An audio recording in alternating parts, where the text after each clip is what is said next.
Harga action cam flagship itu nggak murah guys. Mau GoPro, mau Insta360, dua-duanya identik di harga 8 jutaan. GoPro Hero 11 atau Insta360 X3. Belum lagi buat nambah aksesorisnya, pasti bakal butuh budget banget. So, gue yakin sebelum beli antara kedua action cam ini, kalian harus mikir matang-matang mana yang paling cocok buat kalian biar nggak nyesel.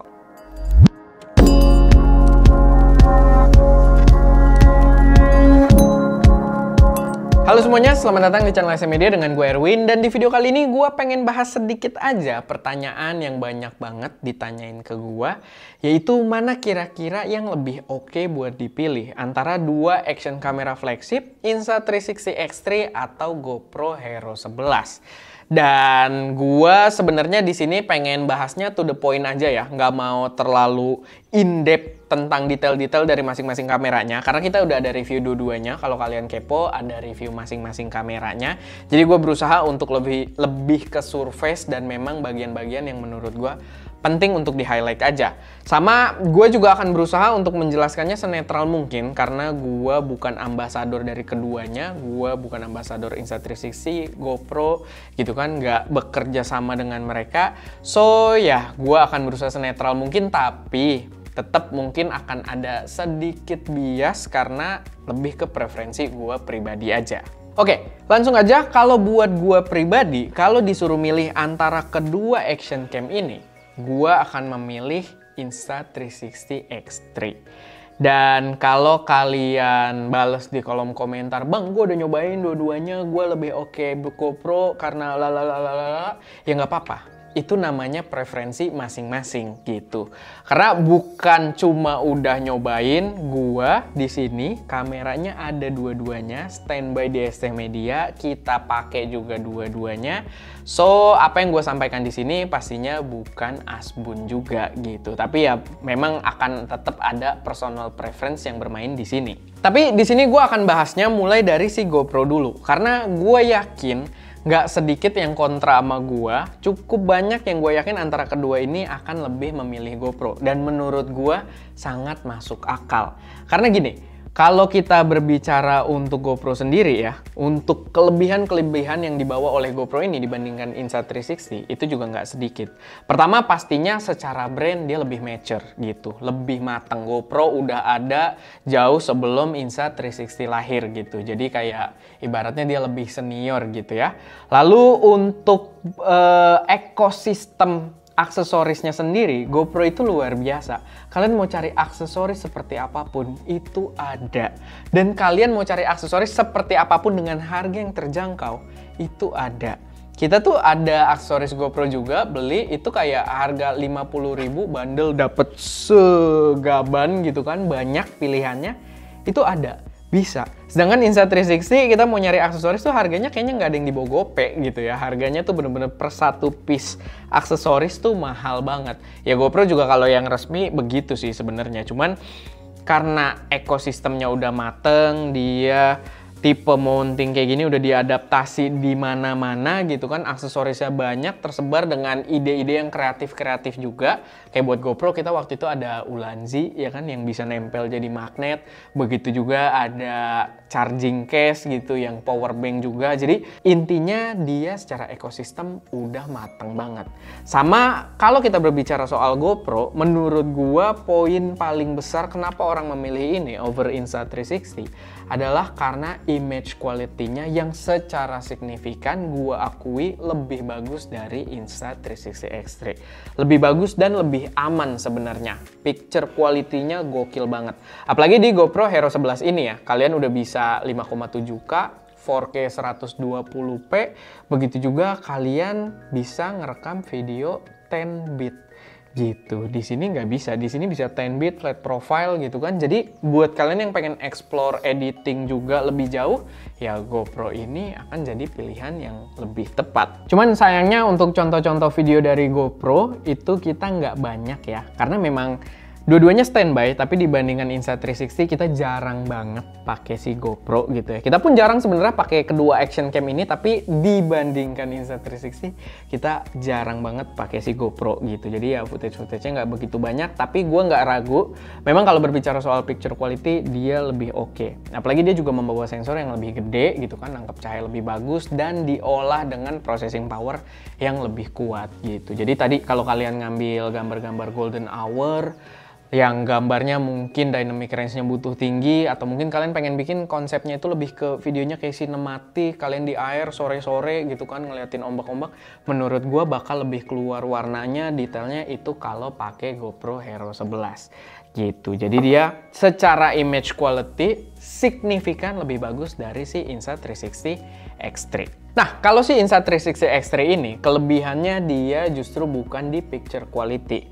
Mungkin agak aneh untuk sebuah kamera, kelebihannya bukan picture quality, tapi emang bener gitu. Karena dia adalah kamera 360, yang dijual itu adalah karakternya.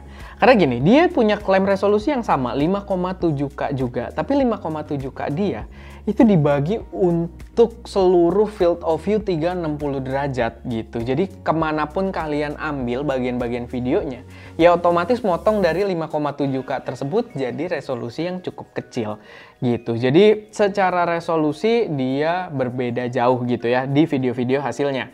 Karena kalian harus nge-crop, milih ke satu tempat, belum lagi kalau kalian zooming gitu, biar gambarnya nggak terlalu distort.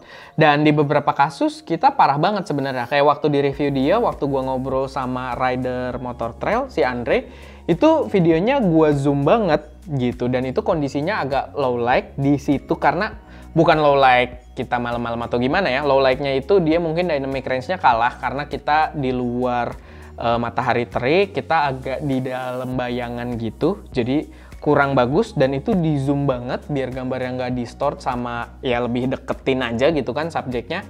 Dan itu jelek banget gitu. Gambarnya jelek banget pas diambil di situ. Jadi itu yang jadi kekurangan si Insta360 ini. Picture quality kurang. Yang kalian kejar memang karakternya. Karena gini, dia menawarkan karakter yang menurut gue bener-bener kamera 360 banget, gokil. Cuman disatuin dalam hardware yang bagus, software yang bagus yang membuatnya jadi worth it dibandingkan beberapa kamera-kamera 360 lain, termasuk yang dari dia juga. Tapi dengan karakter 360 tersebut, misalkan kalau kalian pakai untuk motovlogging, dia convenience banget.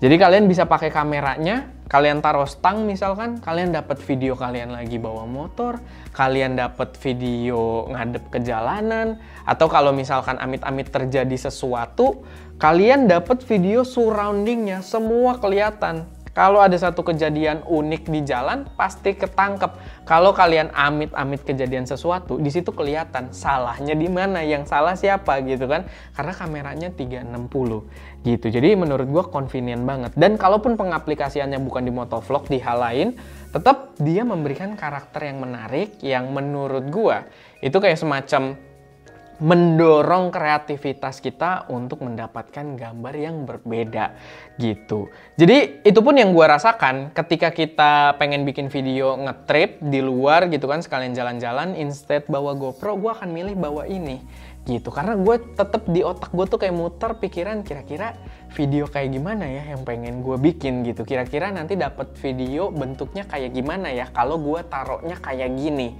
gitu. Jadi itu gitu loh, kayak mendorong kreativitas kita jadi lebih keasah lagi. Dan menurut gue itu penting di sebuah device kamera karena dia bisa menginspire si usernya, paling enggak dari sudut pandang gue gitu. Tapi ya balik lagi, sebenarnya perbedaannya cukup simple gitu loh. Ya tadi gue mulai ngelantur, tapi kalau kita bahas kekurangan, ya kekurangannya aksesorisnya gitu kan, yang udah sempet kita mention juga, dia masih mahal. Bahkan aksesoris resminya dia yang buat invisible cold shoe microphone itu nggak ada. Gue sih ada, baru nyampe, tapi gue beli dari China-nya gitu kan, si Ulanzi PT20. Cuman ya itu jadi kekurangan karena dia ekosistemnya belum sematang itu juga di Indonesia gitu.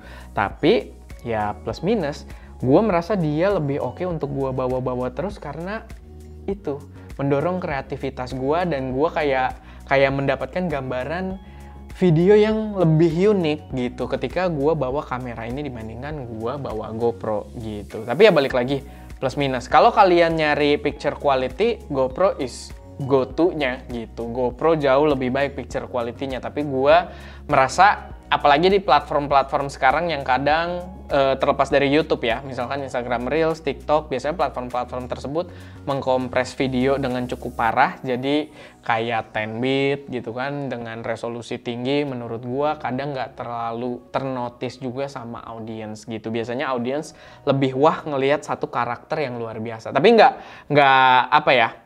menyamaratakan juga. Kadang gua ngelihat video-video FPV yang pakai GoPro yang videonya 10-bit, warnanya cakep banget gitu kan, habis di grading dan tetap tajam juga gambarnya, walaupun ada kompres Instagram dikit tapi tetap cakep gitu. Yang warna tersebut mungkin nggak bakal didapetin kalau pakai kayak misalkan kameranya DJI Avata aja gitu, bukan pakai bawaannya GoPro gitu. Jadi balik lagi, tergantung kebutuhan kalian, tapi gue udah coba untuk mempersimpel. GoPro aksesorisnya lebih gampang, picture quality lebih bagus. Insta360 aksesorisnya agak sulit, tapi dia mendorong kita untuk menghasilkan gambar-gambar yang bisa gue bilang lebih kreatif lagi gitu. Jadi ya, itu aja sih sedikit perbandingannya. Semoga bermanfaat buat kalian yang lagi mempertimbangkan dua action cam ini. Kalau kalian kepo lebih jauhnya, kita ada reviewnya dari masing-masing kamera. Silahkan kalian cek abis nonton video ini. Oke, paling itu aja. Semoga bermanfaat. Semoga bisa jadi referensi kalian. Kayaknya itu udah gue ulang ya, tapi ya itu aja. Gue Erwin, di belakang kamera ada Aska, dan jangan lupa untuk berkarya.